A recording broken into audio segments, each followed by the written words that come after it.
Hi, I'm here to talk to you guys. Whoever decides to watch this, if it's one person, a couple people, thank you. I'm here to talk about my journey to getting diagnosed with collagenous colitis. If you don't know what it is, you will by the end of the video, and if you have it too, and that's why you're here, you are not alone. Feel free to reach out. Here we go. I'll start in the beginning. May of 2018, I got food poisoning. I went to a doctor, he treated me, my symptoms didn't go away, and over the course of 3 months, I saw this doctor 2 more times. I never got better. So my symptoms were extreme fatigue.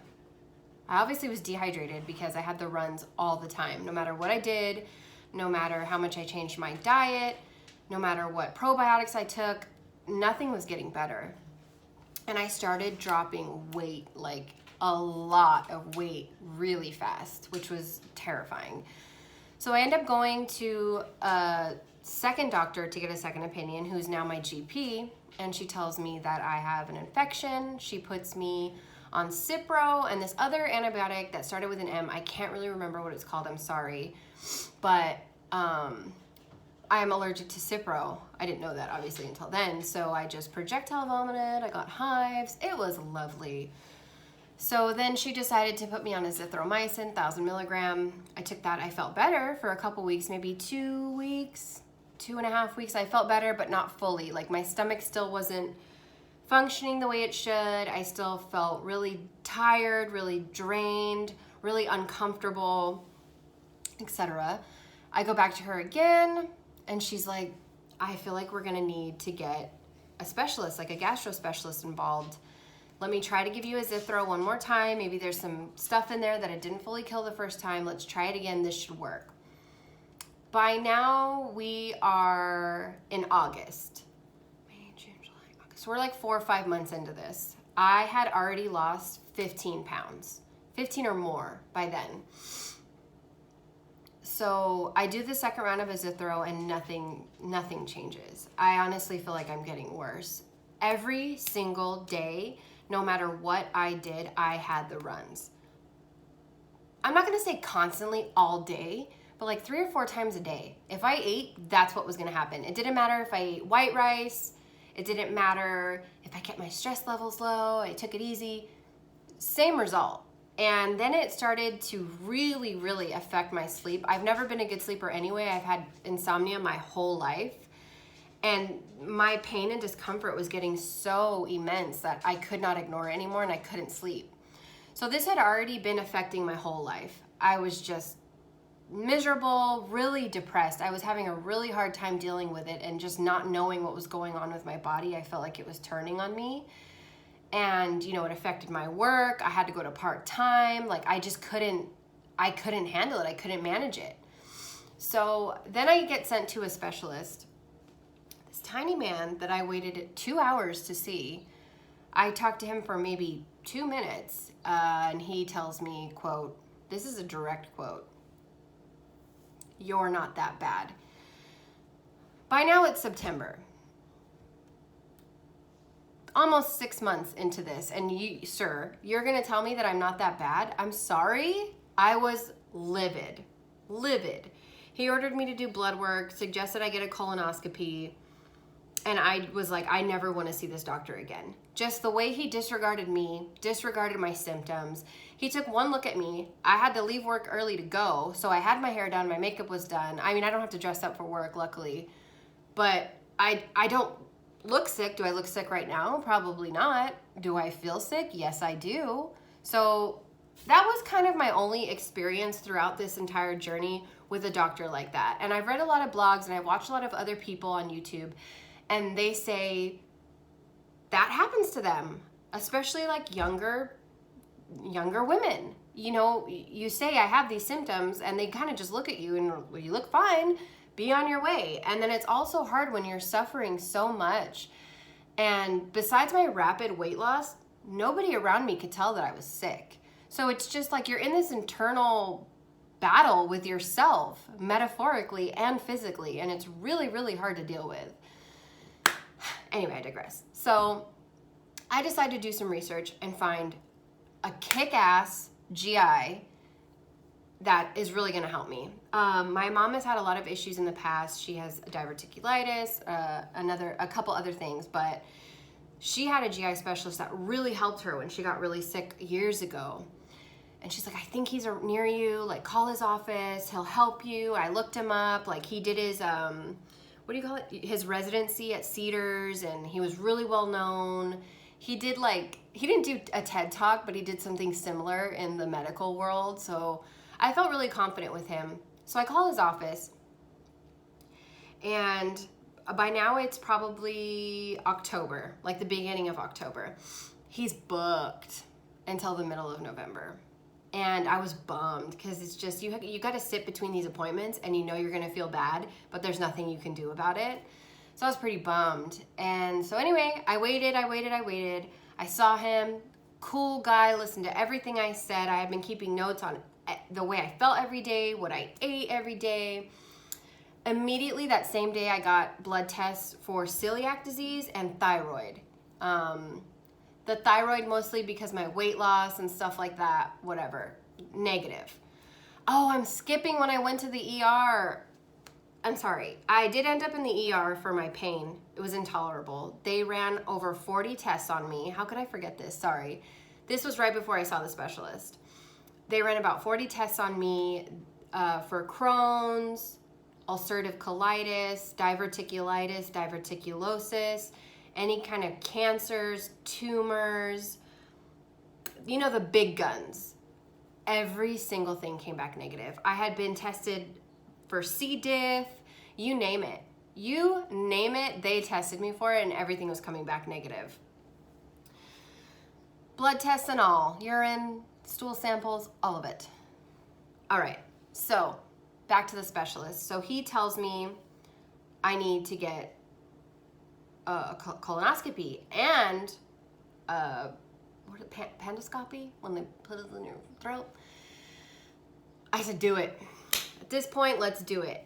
Now I've lost 23 pounds. Yes, 23 pounds. We're about 8 months into this. So colonoscopy day comes, end of November. That's a whole nother topic for a whole nother video. We're not gonna get into that. But I got it on November 29th. I didn't get my results back till January 8th, which was last Tuesday. So I had been feeling better for about 2 to 3 weeks. I was like, okay, I don't feel fully better, but I feel functional. I have more energy than before. I can eat food without wanting to die. My stomach doesn't hurt as bad. I'm gonna go, and he's gonna tell me he didn't find anything from my biopsies. That's my logic. So I go in there on Tuesday. It's his first day back. I have to wait an hour and a half to see him past my appointment time, which I don't care. He's always worth the wait. Go in there. I'm all jolly. I just wanted to be like, you know what? It was just a thing. It was a virus. It's gone now. You're good. He's like, well, so you don't have, and he starts listing things that I don't have that I already knew that I didn't have. God bless him. But what you do have is collagenous colitis. I'm not exaggerating. Sorry, I'm not exaggerating when I say time stood still. I was like, what? First of all, I had never heard of that before. I know what colitis is. I know what ulcerative colitis is. Collagenous what? Who is that? Who is she? I've never heard of her. So he goes and explains to me, and I'm just sitting there like, what? I am shocked. I am jolted by this news. I was planning to go to Denny's after that and just eat my weight in different varieties of foods. So, I have a chronic disease, a chronic illness, meaning I'm going to have this for the rest of my life. I'm 30 years old. 30. It is a stomach condition. It is an autoimmune disorder. It falls under the umbrella of IBD. Basically what happens is the inflammatory cells in my immune system travel down to my intestine where they don't belong, causing inflammation, causing chronic diarrhea, fatigue, pain, nausea. What else? I mean, there's a gauntlet of things. Rapid weight loss, don't forget her, among other things, but those are the basic symptoms. So what happens when you have this condition is you will have flare-ups and then you'll go into remission. So you won't constantly have it. But basically, I had a 9-month flare-up. 9 months. That's a long time. And there's not much research done on this specific colitis. It's also called microscopic colitis. And I think it barely got, the first diagnosis was in like 1979. So a lot of the stuff I'm reading is kind of vague. And it's hard for me to find people that have it that I can relate to and talk to and like gather information about it. So I'm trying my best, but that's really all I know for now. The doctor says that he's pretty sure it's genetic because my mom has lupus, which is an autoimmune disorder.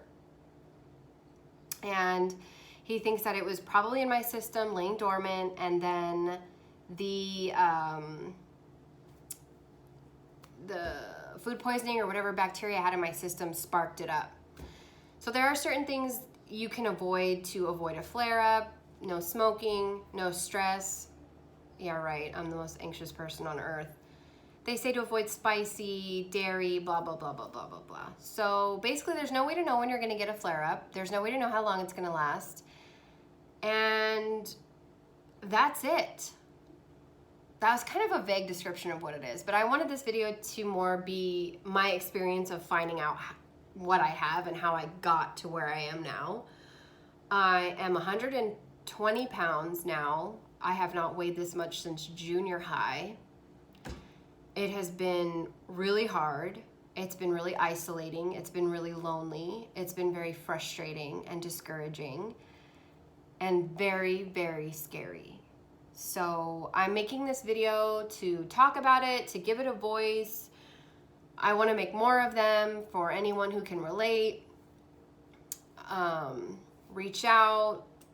I don't really know what I'm doing. I'm just a girl from LA living with a chronic illness now. I'm still processing myself, and I mean, I can always do another video in depth of like what the disease is and really gung-ho go into the description, but this is pretty much just my journey, my story, and I'm barely getting going at it, so I'm learning how to deal with it too. So you guys aren't alone, and